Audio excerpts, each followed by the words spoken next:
Welcome, everyone. I hope that your new year has started well. Today we're going to do something that we haven't done before, at least I've never done while I was here. You may have done something like this at some point in your life, but I think it's kind of a neat little service that often is associated with Epiphany, the start of a new year and the asking for God's blessings to be upon a household through the course of an entire year. This one I'm going to do today, this service, which is called the chalking of the doors, is modified a bit for a church, but you could do something very similar at home. And as we go along, I can kind of explain how you could do it in your home as a way of blessing your home for the year to come. So this short liturgy is, as I mentioned, a way of marking our homes, usually at the front or main entrance with sacred signs and symbols, as we ask God's blessing upon those who live, work, or visit throughout the coming year. In Exodus, the Israelites marked their doors with blood so that the Lord would pass over their homes. But in this service, we mark our doors with chalk as a sign that we have invited God's presence and blessing into our homes. In Deuteronomy chapter 6, verse 9, God tells the people of Israel, "These words that I command you today shall be on your heart. You shall teach them diligently to your children, and shall talk of them when you sit in your house. You shall write them on the doorposts of your house and on your gates." Chalking the door is a tangible way to honor God in our lives. Normally, and I'll demonstrate this in a moment, what you would write on your doorpost is 20 cross CMB cross 21. Now, the first and last numbers simply refer to the current year, so 2021. The numbers CMB comes from the traditional names for the three kings, Caspar, Melchior, and Balthazar. Another reason why it's often associated with Epiphany. Some also suggest that those three may also mean Christos, and I'm going to butcher these two words, Mansionem Benedictet, which means, "May Christ bless this dwelling." So whether you look for the Latin, which means "May Christ bless this dwelling," or the names of the three kings, Caspar, Melchior, and Balthazar, what we are doing by adding those signs and symbols to our doorpost is giving a physical reminder and symbol of the blessing we are asking God to impart upon our homes. So we're going to have a hymn now, "Christ Be Our Light." Longing for light, we wait in darkness. Longing for truth, we turn to you. Make us your own, your holy people, light for the world to see. Christ be our light, shine in our hearts, shine through the darkness. Christ be our light, shine in your church gathered today. Longing for peace, our world is troubled. Longing for hope, many despair. Your word alone has power to save us. Make us your living voice. Christ be our light, shine in our hearts, shine through the darkness. Christ be our light, shine in your church gathered today. Longing for food, many are hungry. Longing for water, many still thirst. Make us your bread, broken for others, shared until all are fed. Christ be our light, shine in our hearts, shine through the darkness. Christ be our light, shine in your church, gathered today. Longing for shelter, many are homeless. Longing for warmth, many are cold. Make us your building, sheltering others, walls made of living stone. Christ be our light, shine in our hearts, shine through the darkness. Christ be our light, shine in your church, gathered today. Many the gifts, many the people, many the hearts that yearn to belong. Let us be servants to one another, signs of your kingdom come. Christ be our light, shine in our hearts, shine through the darkness. Christ be our light, shine in your church, gathered today.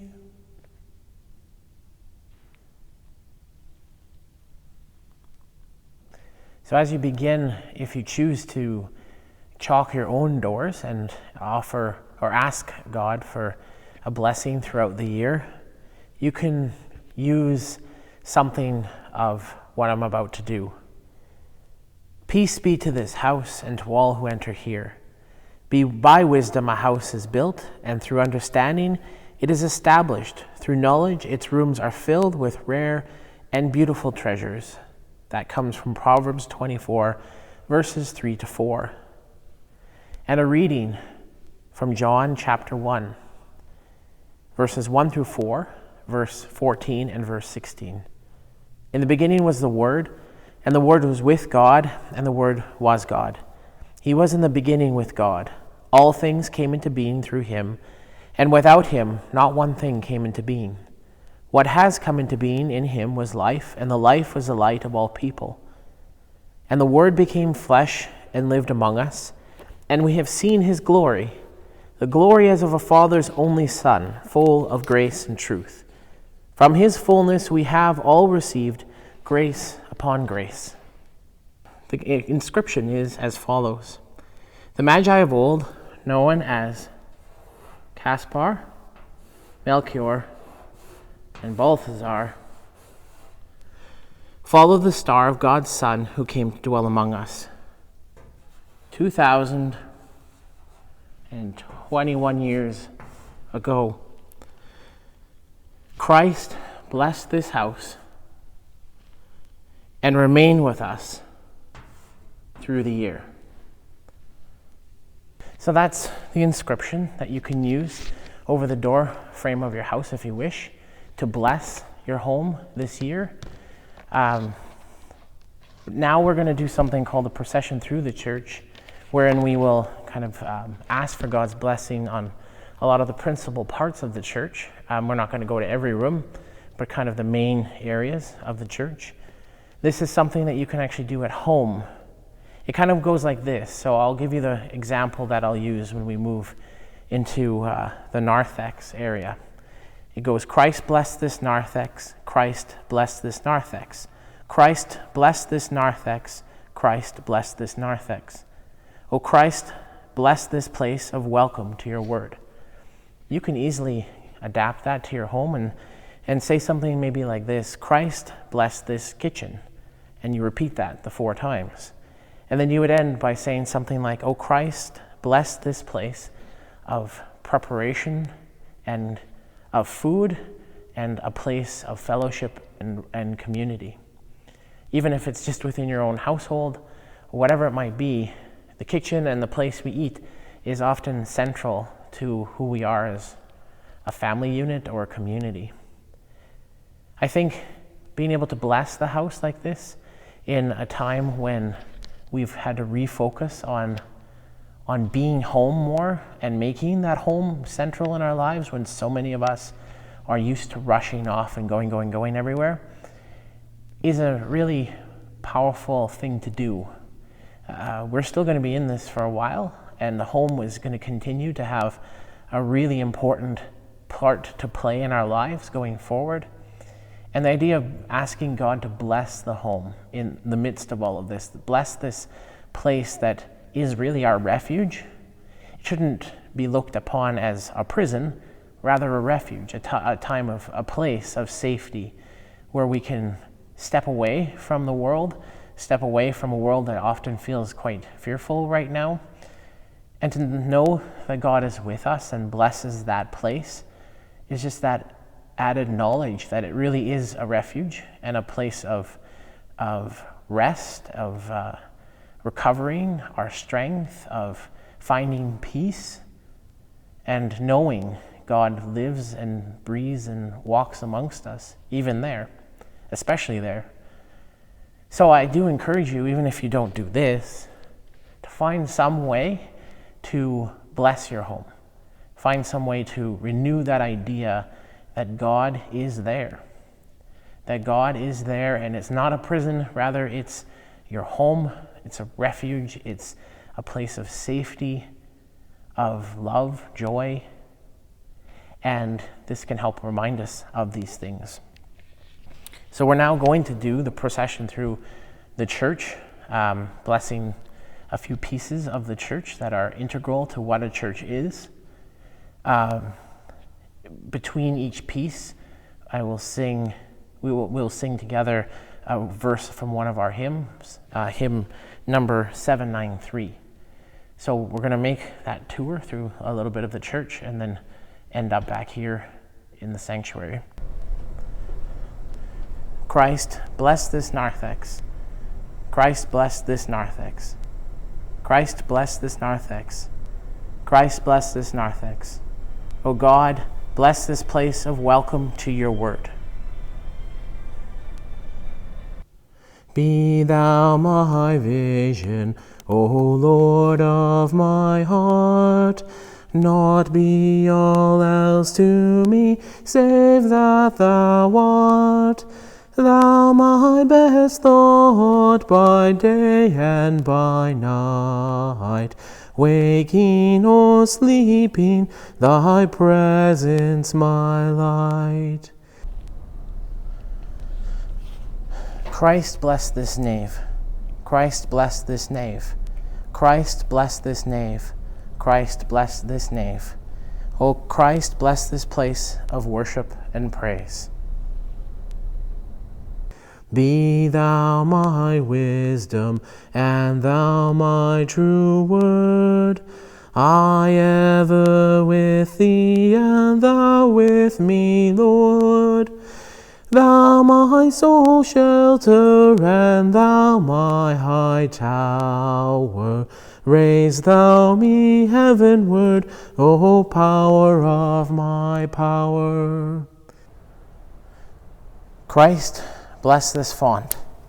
Christ, bless this font. Christ, bless this font. Christ, bless this font. O Christ, bless this place of washing by your word. Riches I heed not, nor vain empty praise. Thou mine inheritance, now and always.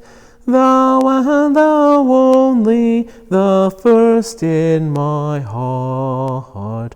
Great God of heaven, my treasure thou art. Christ bless this pulpit. Christ bless this pulpit. Christ bless this pulpit. Christ bless this pulpit. O Christ, bless this place of sounding forth your word. Light of my soul, after victory won, may I reach heaven's joys, O heaven's Son. Heart of my own heart, whatever befall, still be my vision, O ruler of all.